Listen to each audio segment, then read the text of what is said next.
Welcome to TBR news. Kakinada జిల్లా Kirlampudi April 5 రానున్న సార్వత్రిక ఎన్నికల్లో జగ్గంపేట నియోజకవర్గం నుండి పోటీ చేస్తున్న ఉమ్మడి పార్టీల అభ్యర్థి జ్యోతుల నెహ్రూను గెలిపిస్తామని జనసేన నాయకులు తుమ్మలపల్లి రమేష్ అన్నారు. శుక్రవారం కిర్లంపూడి మండలం రామచంద్రాపురం గ్రామంలో ఆయన నివాసంలో జ్యోతుల నెహ్రూ, కాకినాడ జిల్లా టీడీపీ అధ్యక్షులు జ్యోతుల నవీన్ కుమార్, బీజేపీ జగ్గంపేట నియోజకవర్గం incharge Datla Krishnavarma, Janasena, TDP, BJP నాయకుల ఆత్మీయ కలయిక నిర్వహించారు. ఈ సందర్భంగా నెహ్రూ మాట్లాడుతూ 13,000 కోట్ల రూపాయలు కేవలం నలుగురు కాంట్రాక్టర్లకు దోచిపెట్టడం జరిగిందన్నారు. అందులో 2,000 కోట్లు అవాతాతలకు పెన్షన్ ఇవ్వవచ్చు కదా అని నెహ్రూ ఎద్దేవా చేశారు.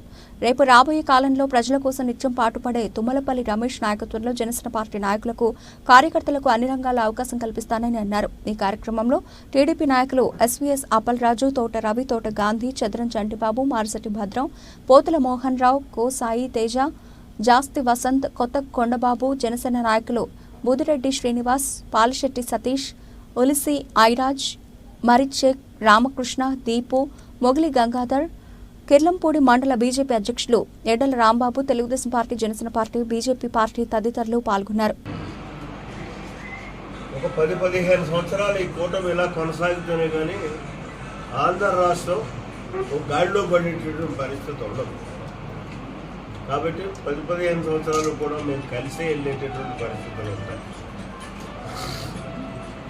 అలాగే వ్యక్తిగతమైనటువంటి విషయాలు చెప్పని రాజకీయానికి వస్తులోకి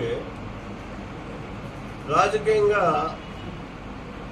రమేష్ ఎప్పుడు కూడా ప్రజలకు సేవ చేయాలి, దానికి అధికారం ఉన్నప్పుడే సేవ ఉన్నదానికి సఫలీకృతం అవుతుంది అనేటటువంటి ఆలోచనతో పనిచేస్తున్నటువంటి అయితే ఇక్కడ నేను చిన్న సలహా ఇవ్వదలుచుకున్నాను రమేష్. మనం రాజకీయ కుటుంబాలుగా ఉన్నాం. అయితే రాజకీయం ఒకేపై హస్తగతం అయిపోయి ఉండేది. దాన్ని నెమ్మదిగా బయటకు తీసుకొచ్చాం. ప్రజలు ఇచ్చేది మనకు అవకాశం. నేను 18 సంవత్సరాలు వెయిట్ చేశాను తోటసుబ్బారావు గారు వెనకాల. ఏ రోజు కూడా ఆయన ఏం చెప్తే చేసుకుంటా ఆయన నాయకత్వంలో నేను ఎస్టాబ్లిష్ అవుతా వెళ్ళాను. ఇందాక చెప్పినటువంటి ఇద్దరు పెద్దల సలహాతో, రామకృష్ణ గారు, అప్పారావు గారి సలహాతో తొందరపడకుండా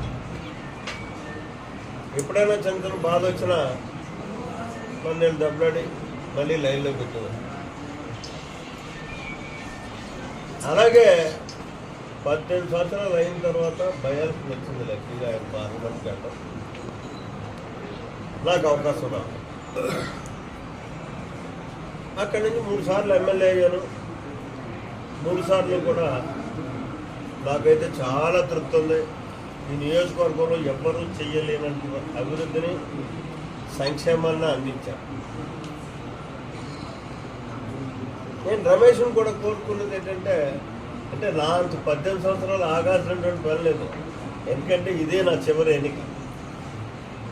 73 సంవత్సరాలు ఇచ్చే తర్వాత ఇంకా వాళ్ళ వెనకాలండి వాళ్ళకి సలహాలు ఇచ్చి, ఇటు నవీన్కి కానీ రమేష్కి కానీ అలాగే ఉన్నటువంటి కుర్రోళ్ళందరికీ కూడా సలహాలు ఇచ్చి వాళ్ళ నాయకులుగా మన ప్రాంతానికి సేవ చేసేటటువంటి వివిధ పరిస్థితుల్లో కట్టాల్సినటువంటి బాధ్యత నా మీద ఉంది. ఎందుకంటే అది ఈ ప్రాంత భవిష్యత్తు దృష్ట్యా కానీ,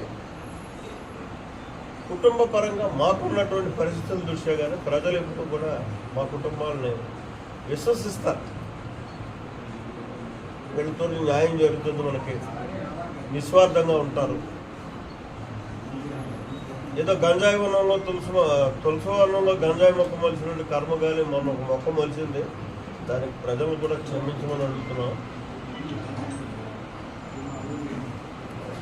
కాబట్టి ఇది మా రమేష్ ఎక్కడి నుంచైనా సరే స్థిరంగా జనసేనలో ఒక మంచి నాయకుడిగా ఎదుగుతాం. నేను మనస్ఫూర్తిగా మద్దతు ఇస్తాను.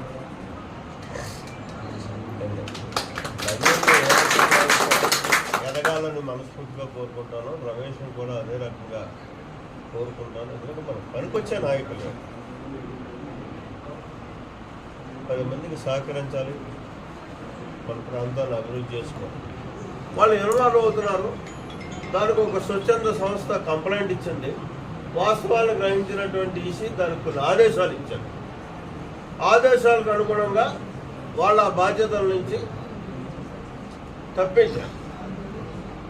ప్రభుత్వం కదా ఇక్కడ ఉంటా, వాళ్ళకి ఇంకా జగన్మోహన్ రెడ్డి ముఖ్యమంత్రి, సిఎస్ జవహర్ రెడ్డి. మరి వీళ్ళు చేయాల్సిందేంటి? ప్రత్యామ్నాయ మార్గాన్ని చేయాలి. ఇమీడియట్గా 1వ తారీఖున ఏ రకంగా అయితే వాలంటీర్లు ఉన్నప్పుడు ఆ పెన్షన్లు ఇవ్వడం జరుగుతుందో ఆ రకంగా ప్రత్యామ్నాయ మార్గాన్ని అన్వేషించి అధికార యంత్రాంగంతో ఆ పెన్షన్లు ఇప్పించాల్సినటువంటి అవసరం ఉంది. ఎందుకంటే 7-8 మంది సచివాలయంలోనే ఉద్యోగులు ఉన్నారు. వాళ్ళు ఇవ్వచ్చు. 2 రోజుల్లో, ఒక రోజుకు ఇచ్చి ఇవ్వాలనుకుంటే 2 రోజులు తీసుకుని ఇవ్వచ్చు. కానీ దాని పొలిటికల్ డ్రామా ఆడడం కోసం సిఎస్తో సైతంగా ఇక్కడ ఇంకొక నిజం ఉంది. 1వ తారీఖున వీళ్ళ దగ్గర డబ్బులు లేవు ఖజానాలు. వీళ్ళు మంగళవారం నాడు వెళ్ళి రిజర్వ్ బ్యాంక్ ఇండియా దగ్గర 4,000 కోట్ల రూపాయలు అప్పులు తెచ్చారు. ఆ అప్పు శాంక్షన్ అవుతుంది కానీ వెంటనే వచ్చేది కదా. 4,000 కోట్లు ఒత్తులో బుధవారం సాయంత్రం 5 అయింది. ఆ 4,000 కోట్లు నిజంగా ఇక్కడ కావాల్సినటువంటి డబ్బంతా దీనికి జమ చేస్తే నిన్నటితో సహితంగా ఇచ్చేది కంప్లీట్గా. 1,900 కోట్ల రూపాయలు బుధవారం సాయంత్రం ఈ పెన్షన్లకి డివైడ్ చేసి 2,000 కోట్ల రూపాయలు వాళ్ళకి ముఖ్యమైనటువంటి డిపార్ట్మెంట్ ఏమి ఉంటాయో ఆ డిపార్ట్మెంట్స్కి అన్నింటికి కూడా శాలరీస్ ఇచ్చారు. ఇది వాస్తవం కాదా? దీన్ని నిజంగా మీరు అంతా బయటపెట్టాల్సినటువంటి అవసరం ఉంది కదా. చంద్రబాబు నాయుడికి ఇప్పుడు జరిగినటువంటి సంఘటనకి సంబంధం ఏంటి? కేవలం రాజకీయంగా దాన్ని ఉపయోగించుకోవడం కోసం ఆడినటువంటి డ్రామా. ఖజానాలో డబ్బులు లేవు.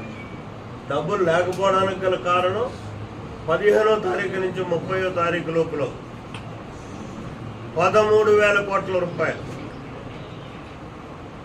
నలుగురు కాంట్రాక్టర్లకు బిల్లులు ఇచ్చినటువంటి పరిస్థితి. ఇది వాస్తవం కాదా? కాదని నిరూపించమనండి. ఆ 13,000 కోట్ల లోపల 2,000 కోట్ల రూపాయలు ఈ పెన్షన్కి అని చెప్పేసి ఉండాలి కదా. అమ్మాతాతలు అని చెప్తాడు వాడైతే. అక్కడి నుంచి ఏదో ఇస్తాడు ఆ కాంట్రాక్టర్, కాబట్టి వాడికి ఇచ్చేసారు 13,000 కోట్ల రూపాయలు ఆ నలుగురికే.